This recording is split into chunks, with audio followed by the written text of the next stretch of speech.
Ito ha, may mga issue tayo recently na natira daw nasisira itong unit team. Pero meron pong statement ang House of Representatives, no, particular po itong si House Speaker Martin Romualdez na gusto ha, ito pakinggan ninyo ka-coffee ha, gusto po ng liderato ng Kamara na makipagkasundo sa mga Duterte o sa pamilya Duterte. Kasi nagkaroon ito ng alitan ka-coffee. No? Siyempre, may mga statement si dating Presidente Rodrigo Duterte at tinawag niyang rotten institution, nabubulok na institusyon itong House of Representatives. Siyempre, hindi nagustuhan ng HOR yan. Naglabas sila ng resolusyon na kinukundina nila ito naging statement ni Duterte. At ang pinag-uugatan nito, itong confidential funds ni Vice President Sara Duterte na recently din, binidro na po, ayaw na pong ipagpatuloy ni Sara Duterte itong pagre-request niya ng confidential funds dahil nagiging divisive ito. Nahahati ang tao dito, no, contrary sa kanyang isinusulong.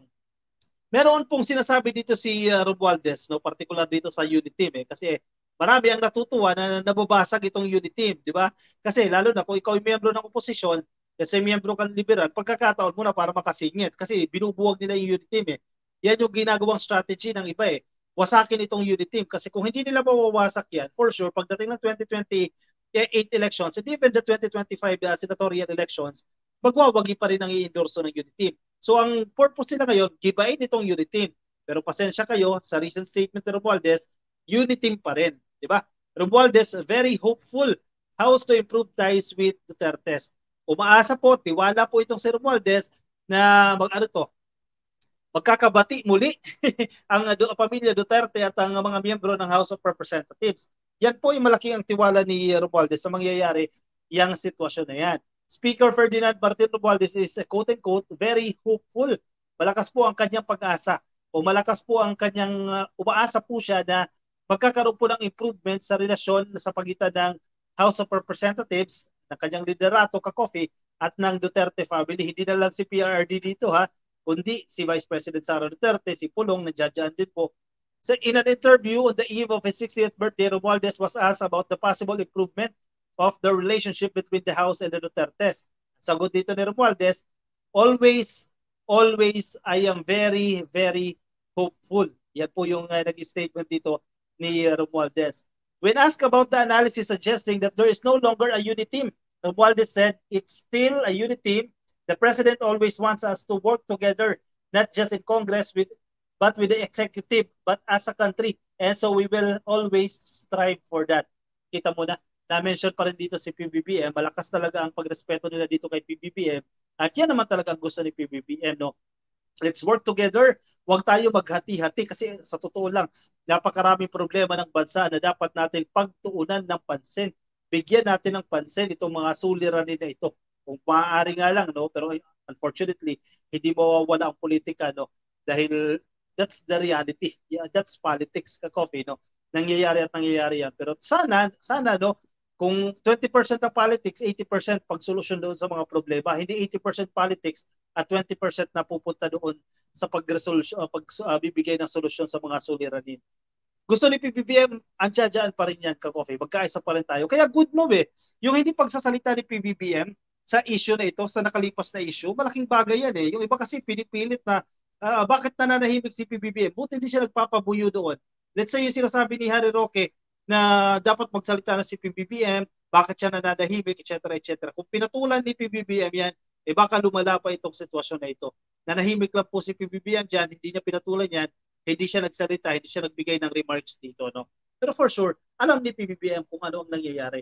Naririnig yan. May mga nagre-report sa kanya, definitely, kung ano yung mga sitwasyon na nagaganap dyan sa House of Representatives and even in other government agencies. As I always say, there will always be differences, but we will always work towards resolving those differences for the service of the Filipino people. Exactly.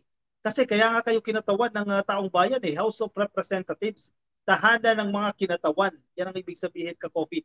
Ini-elect natin yan kasi dapat ang kapangyarihan naka-reside sa taong bayan. Kaya tayo, sa ating distrito, ang mga party list, naghahalal tayo ng ating kinatawan dyan sa House of Representatives. So dapat, magtatrabaho sila para sa tao, hindi para sa pansariling interes. Pero unfortunately, no, may mga mambabatas din talaga na pansariling interes lang ang inaatupag. That is our primordial concern, that we will band together and unite as one for the service of the Filipinos. Pahayag po ni Romualdez. Last month, former President Rodrigo Duterte tagged Congress as the most threatened institution in the country and stressed that the House of Representatives should be audited. Ino-audit naman yung kakopi ng COA, di ba? Hindi ba nakakalusot sa COA yan, pero syempre, depende sa klase ng pondo, hindi ganoon ka-stricto ng pag-audit as compared to other regular government agencies, no? Diba, extraordinary funds, etc. Medyo less knowledgeable tayo pagdating sa issue na yan. The former president issued a statement after the House decided to realign the 650 million confidential funds of the Office of the Vice President and that of the Department of Education, both of which are headed by his daughter, Vice President Sara Duterte. Pero nag-withdraw na po si VP Sara dito. Hindi na siya interested dito sa confidential funds both for DepEd and for the Office of the Vice President. Anong say ninyo dyan sa lagay sa comment section, ha?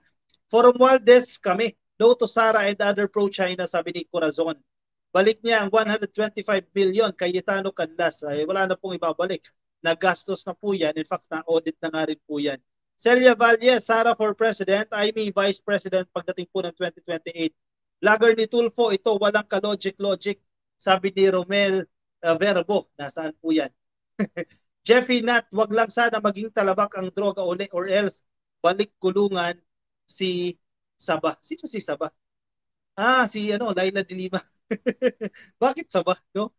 Marjun Bonkay Kakofi, mas makatotohanan naman kasi ang mga DDS kaysa sa iba dyan. Mas realistic ba tinutukoy mo dyan, Marjun, no? Jun Salao, kakampig kami pero ayaw namin kay Duterte. Mas okay sa amin si PBBM. O yan, ha? Medyo marami ang tataas ang kilay sa iyo, Sir Jun, ha? Ayan, ha? Kakamping daw siya. Ibig sabihin, supporters ng liberal. Pero mas gusto nila si PBBM as compared kay Duterte. Jocelyn Damian, sino ba nag-umpisa? Di ba si Tambaloslos? Gagamitin na naman niya ang mga Duterte, sabi ni Jocelyn Damian. Anong tinutukoy mo dyan, ma? Paano gagamitin niya? Tama ka, Coffee, ha? Kasi mahilig mag-intervene si PBBM, trabaho lang ang focus. Tama, huwag siya magpapadala dito sa bisa kasi i-insight ka no? Parang parang ipupush ka na magbigay ka ng statement, lalong lalala issue. Hilda Galvez, nako ka-coffee, kunwari lang yan, may hirit na naman siya. Sabi ni Hilda Galvez, Jeffy, not too early for campaigning. Napansin din niya ng mga politiko mismo, even the senators, napapansin nila parang ang gulo ng politika sa Pilipinas. Pero yan talaga ka-coffee ang reality natin dito. Theodora Gamit, good evening ka-coffee. Big no to sa mga pro-China sa 2028. Importante, protektahan ang teritoryo. Giovanni Domingo, mga DDS Dilawan ang nagpapabagsak kay Inday. Ha ha ha ha. Sabi ni Giovanni, no? Noraisa Ducay, syempre ayaw nila sa pink lawan dahil pink din ang pulahan. O siya, sige. I-shoutout natin yung mga ka-copy natin sa Facebook. Grabe, bilis ang oras. 13 minutes na agad nakalilipas, no? Alberto Untalan, shoutout po sa inyo kay Jean Lee Angeles Tabor, kay Rock Bermejo, kay Victoria Buado Iswesta, nakikinig po sa atin dyan sa Facebook, kay Felipe Manguyab, happy viewing din kay George Eligado Santos, kay -1 Malazarte. Shoutout po sa inyong lahat na nakatutok sa atin dyan sa Facebook. Coffee, baka hindi ka pa naka-follow, hindi ka pa naka-like at lagi ka nakikinig sa atin, no? Sa ating live stream. Yan, i-click lang po yung follow at i-click lang po yung like dyan sa Facebook. At kung kayo ay nasa YouTube, ay i-click lang po ang subscribe. Yan, marami pa tayong viewer, ha? 314,000 pa tayo ka-coffee, no? Pero kailangan ko muna magpaalam sa inyo dahil bukas, Martes, meron tayong pasok, no? May trabaho tayo ka-coffee, no? So, thank you sa mga sumama sa akin sa araw pong ito. Lunes ng gabi, ka-coffee, iyan, ang tabay tayo sa mga magiging development bukas. Kung anong mangyayari, maglalabas ba ng statement si PRRD patungkol dito sa pansamantalang paglaya ni De Lima. Ang tabayanan po natin ulit yan. Mga loyalista, wag na kayo ulit pagpagamit sa mga DDS HHIT, sabi ni Jelly. Wala na, laos na ang mga DDS, sabi ni Giovanni Domingo. Hilda Galvez, oo, ayaw talaga niya i-realign sa PCG at sa AFP ang 650 million na CIF niyang napornada. Alright, sige na. Kapaalam ka-coffee sa inyo. Thank you sa pagsama sa akin. Happy viewing, ha. Ingat po kayo. Nasaan man po kayo panig ng daigdig. Shoutout sa lahat na nakikinig sa atin na hindi natin nabasa. Good night, everyone. Bye-bye.